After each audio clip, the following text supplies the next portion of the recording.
Hi everyone, welcome back to my channel. It's that time of the month where I do my monthly reading wrap up and show and tell you guys about every single book I've read this month. I moved this month and school started, so there was a few barriers in my way from reading as much as I wanted to, but I did still make some good progress. I read 11 books this month, so that's pretty good. Not too bad. So yeah, without further ado, let's just get right into talking about these books. It was a great reading month. Like literally almost all of these books are 4 stars, 4.5 stars, which is really good for me. It was like such a good reading month. Like after every book I was like, that book was so good, and then I went on to the next one, I was like, that book was so good. There's only a few flops. I think there was only like 1 or 2. So let's start talking about the books. The first book I read this month was Daisy Jones and the Six. I filmed a reading vlog of me reading The Seven Husbands of Evelyn Hugo and Daisy Jones and the Six. I loved both of the books so much. I'm not even going to explain them because you can just go watch my reading vlog, which will probably be the video right after this one. Everyone has been begging me to post this video and I'm so sorry it's taking me so long. I literally had 2.5 hours worth of footage that I had to edit through, and it's been a process. I'm still only like halfway through editing it. It was going to be my next upload, but the end of the month approached sooner than I thought, so this is going to go up before it. But Daisy Jones is the first one. If you want to go watch my reading vlog, stay tuned for the next video I post. Then I read Not Pretending Anymore by Penelope Ward and Vi Keeland. This cover, I'm just gonna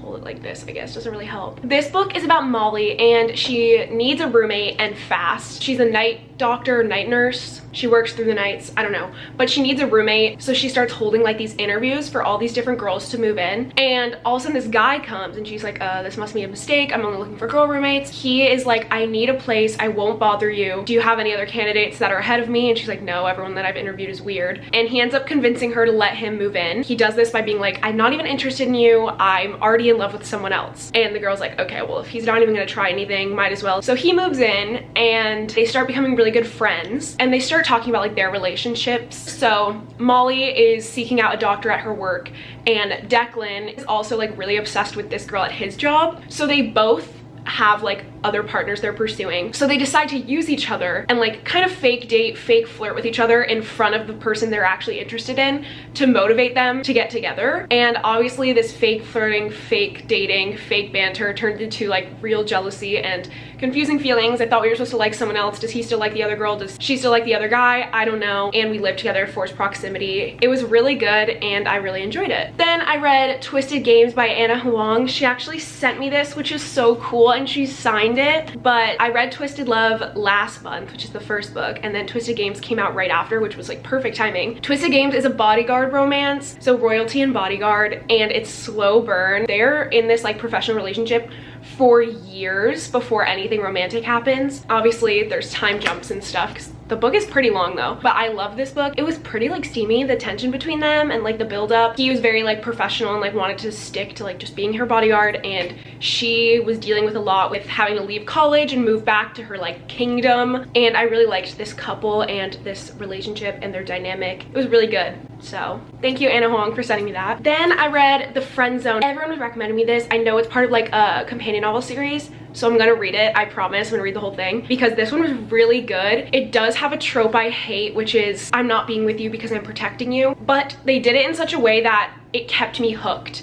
because they were never together. There was something always in the way. Basically, Kristen has a boyfriend and he's in the military, but she ends up meeting this guy named Josh while her boyfriend's overseas or wherever he is. I forget where he is. She meets this guy, they become really good friends. They have like instant like banter and it's like funny, they make fun of each other, nothing romantic, but he instantly gets a crush on her. Like I feel like it was like from the first moment they met he had a crush on her, but she was obviously still trying to be faithful to her boyfriend, not let any feelings arise. He starts actually working for her.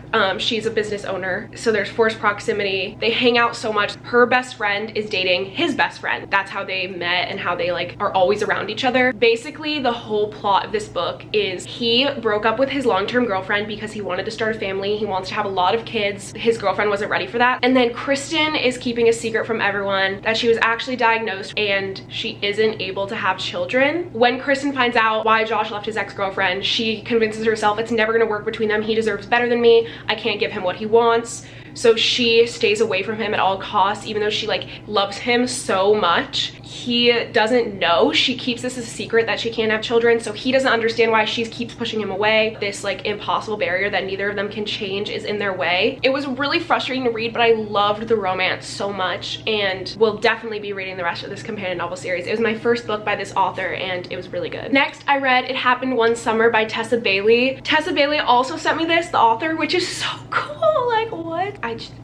I don't have words. Anyway, basically Piper is like an LA socialite. She's super rich, just goes to parties, doesn't have a job, and just like hangs out with her friends and parties and lives the LA lifestyle. And she ends up throwing this huge party and getting in a lot of trouble. And her stepdad ends up telling her she has to move to this small little fishing town, I think in Washington, where her biological dad worked and lived and where she was born. But her biological dad passed away. So her stepdad is sending her to that place to get more in touch with herself, to find herself, and he tasks her with like starting this bar where she has to like renovate it and run it and basically work there. She is so not happy about it, and as soon as she gets there, she meets Brendan, who is so grumpy, does not want her there, does not think she fits in, does not want to accept her, and thinks the worst of her and is rude to her. But you can tell that he's so attracted to her. It's also a dual point of view, which I really enjoyed, and you can see how he's like trying to stay away from her because he's like, oh, she's everything I stand against, but they're so attracted to each other. He is like a deep sea fisherman, which is exactly the job her dad was. They start a relationship sort of, and it was really good, also pretty steamy. I literally cried in this book though, which I was not expecting to, and I thought it was really, really good. A perfect summer read. And if you liked The Simple Wild by K.A. Tucker, you would love this book. It's the same like dynamic, and it was really enjoyable. Next, I read Wait For It by Mariana Zapata. This is a big book. I read like 4 huge books this month, so that's another thing that slowed me down, because this is like equivalent to 2 books. Wait For It is actually one of my new favorite Mariana Zapata books. I thought it was so good, and I was not expecting that. It is about Diana, who is Vanessa from The Wall of Winnipeg's best friend, which is so like cool. I love how all her books tie together. Sorry if you can hear my air conditioning. I can't control it. It turns on and off. Very frustrating, so bear with me. But so Diana's brother passed away, and he had 2 children. She was left to take care of these kids, and she's super young, taking care of these 2 kids on her own, but trying to provide for them as best as she can.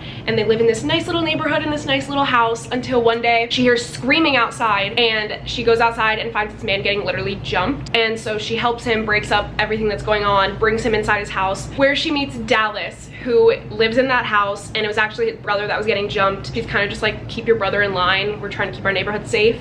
Diana is so cute with these 2 little boys. Like, the family dynamic in this book is literally so adorable. I usually hate the way children are written in books, but I think Mariana Zapata did a perfect job at like writing these kids to actually act like kids, and they were so funny and so sweet. The older son, Josh, he's 11, is a baseball player, and he joins a team, and it turns out that Dallas is the team's coach. So now every time Diana brings in baseball, she sees Dallas. Josh and Dallas are forming a relationship. Dallas ends up coming over a few times to help her with things around the house, and a very slow burn relationship starts between them. The found family in this book is so cute. The way that Dallas is with the kids, the way that Diana is with the kids, and then their relationship in general is so good. I really, really love this book, and I was not expecting to love it that much. I definitely recommend you read this if you love a good slow burn. Then as soon as I read that, I was like, okay, I need another Mariana Zapata book, and fast. So then I read All Roads Lead Here by Mariana Zapata. This is also slow burn, big book, and it was really good too. Like, she's never ever disappointed me. She's definitely one of my like favorite authors ever, and I can't wait to read like every book she's ever had. This book is about Aurora, and her mom actually went missing and was never found, so it's kind of like this cold case mystery. Aurora ends up moving back to the town that her mom went missing in and where she grew up, and has all these memories with her mom because she just went through a really messy divorce and wants to just get back in touch with herself, move back to where she came from, remember her mom. She found like this guest house for rent online, so when she pulls up to the guest house, she like goes inside everything, and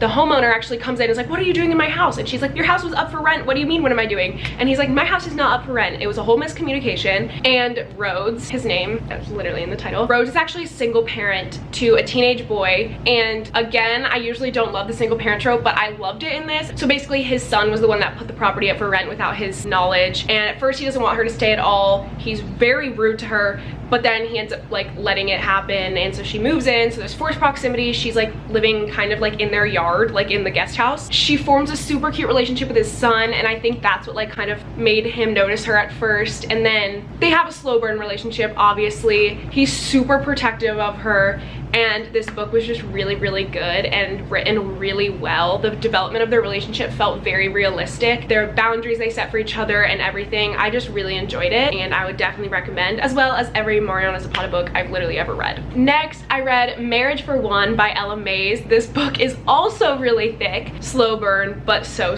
good. I buddy read this book with my friend, and it was so fun. Basically, Jack is this super rich guy that like owns, I don't even know what he does. He's a lawyer. He literally owns a law firm. That's literally how they met. I don't know how I forgot that. And Rose, yes, they have the Titanic names. That was definitely done on purpose because they make allusions to it all the time. Rose was engaged, and then her fiance randomly ghosted her with no explanation and just never talked to her again. And so she's kind of lost, confused, trying to figure out what to do next. This kind of is confusing to explain in short term, but basically Rose inherits a property, but she only gets it if she's married, because she was supposed to be getting married to this other guy, but now she's not married, so she's not getting the property. Basically, Jack wants the property, so he proposes that they get engaged and married. He's just straight up like, this is a business deal, let's get married, you can get the property, because she wants to start a coffee shop on the first floor and he wants the whole building. So they come up with this agreement. Somehow she agrees like pretty quickly. They go through with it, they get married, they have to convince everyone they're together. Everyone that's involved with the will and like what she was inheriting is like so annoyed because they were supposed to get it, and they have to like fake date and go to all these events. You can tell when it's fake dating and they're not faking it, and he was such a softie on the inside. He had such a hard exterior, but I could tell how much he cared for her, and the little things he would do for her were so sweet. But then you get to a plot twist and you find out that he's been hiding stuff this whole time. This book is dual point of view.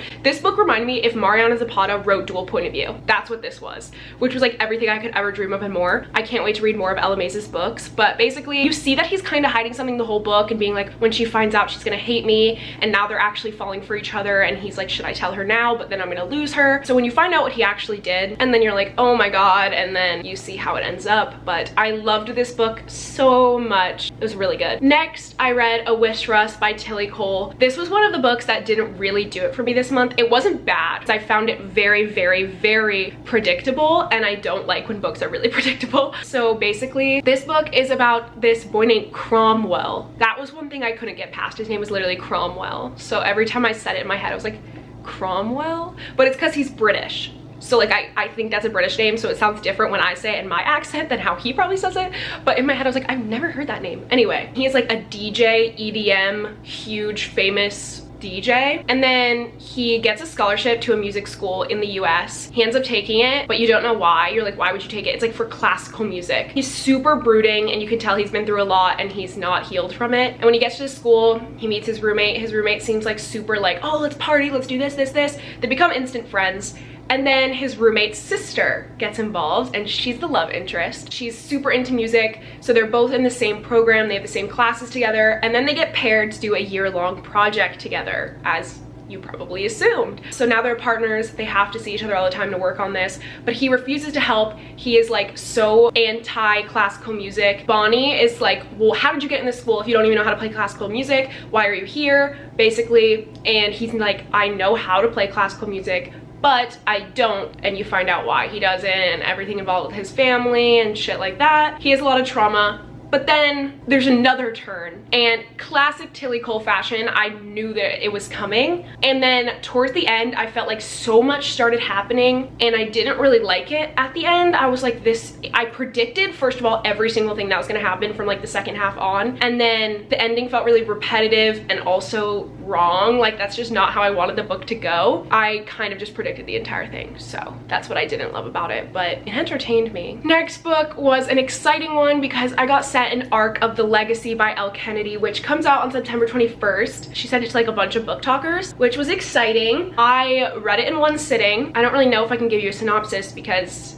it hasn't come out yet, but this book I thought was good. I hyped it up a lot in my head, and while it did live up to a lot of my expectations, I felt like it wasn't what I expected. I expected this book to kind of just be everyone's happily ever after, when it was really a whole story for each character that had like a beginning, middle, and end, like with a conflict. Every story had a conflict and unnecessary fighting that I felt like I didn't want to see in this book. Like I didn't want to see them fighting it apart and like having problems. Like I wanted kind of it just to be, where are they now? Happily ever after. There was a lot of unnecessary conflicts, a lot of things that I felt like didn't need to happen, you know? Every single character's point of view takes place 3 years after Off Campus ends. I thought it was really cute, like everything that happened. It says a wedding, a proposal, an elopement, and a surprise pregnancy. Those things all did happen. It was cool to see these characters again and jump back in, and I just loved that I was like back in the Off Campus world, because Off Campus was my first series I read in high school. I think I was 16 when I read it, so it has a special place in my heart. But yeah,